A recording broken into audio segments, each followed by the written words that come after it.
Одоо бүгдээрээ offset буюу шилжилт хийх багжийг авч үзье. Та уг багжийг мөн л адил Modify tab-ын Modify panel дээрээс олох боломжтой. Бүгдээрээ шилжилт хийхийн тулд эхлээд зайлшгүй багжаа сонгох ёстой гэдгийг анхаараарай. Дараад нь Options bar дээр сонгосон элементээ шилжүүлж хуулах уу, зөөх үү гэдгийг уг copy-гийн тусламжтай шийдэх боломжтой. Энэ удаа бүгдээрээ хуулахыг хүсэж байгаа учраас шагталж өгье. Тэгээд хэрхэн шилжүүлэх вэ гэдгийг graphical numerical-ийн тусламжтай зааж боломжтой. Хэрвээ та тодорхой зайгаар шилжүүлж хуулахыг хүсэж байвал numerical-ийг сонгоод offset дээр өөрийн хүссэн хэмжээг заахад хангалттай. Энэ удаа бүгдээрээ 3000 гэж өгье. Тэгээд улааныхон курсорыг уг улаан хан дээр авчаарай. Ингээд ханы маань төвөөс аль талд нь байршуулснаас хамаарат тухайн тал цэнхэр тасархаа зураасаар шинээр үүсгэгч буй ханы маань харуулах болно. Энэ тохиолдолд би төвөөсөө баг зэрэг зүүн талд нь байршуулсан учраас зүүн гар талд маань харагдаж байна. Бүгдээрээ ханыхаа төвөөс баруун гар тал руу шилжүүлээд байршуулаарай. Тэгээд маус нэгээ тушаарай.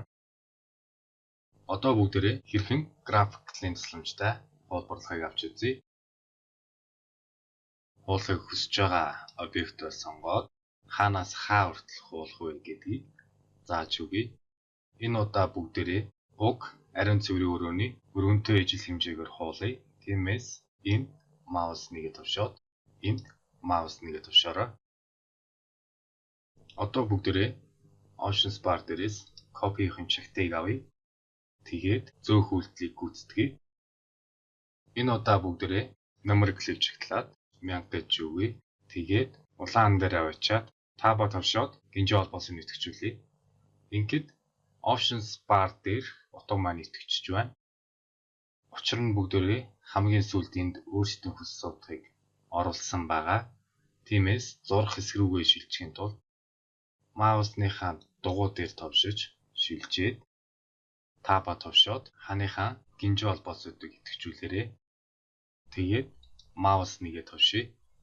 Ингээд таны сонгосон ханууд гадагшаа 1500-аар зөөгдөж өглөө. Харамсалтай нь энэ хэсэгт бидний хүссэн хэмжээнд засварлагдсангүй.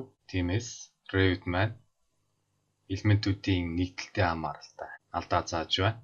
Энэ удаа бүгдээрээ cancel дараад болиулъя.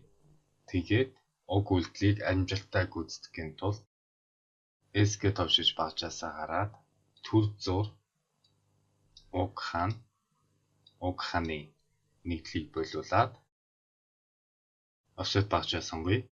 Ингээд бидний хамгийн сүүлд тааруулсан тохиргоог сонсон байгааг анзаарч байгаах.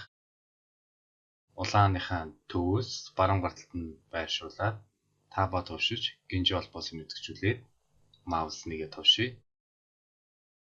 Тэгээд Trim Extents corner-ын тусламжтай шаардлагатаануудаа сонгоод уулзуулж болох юм. Уг угаалтур маань уг ханаас заасан хэмжээгээ баримтласаар байна. Бүгдээрээ дүгжээг нь тайлж болиулаад Move Batch-ийн тусламжтай шаардлагатай хэмжээнд зөөж болох юм.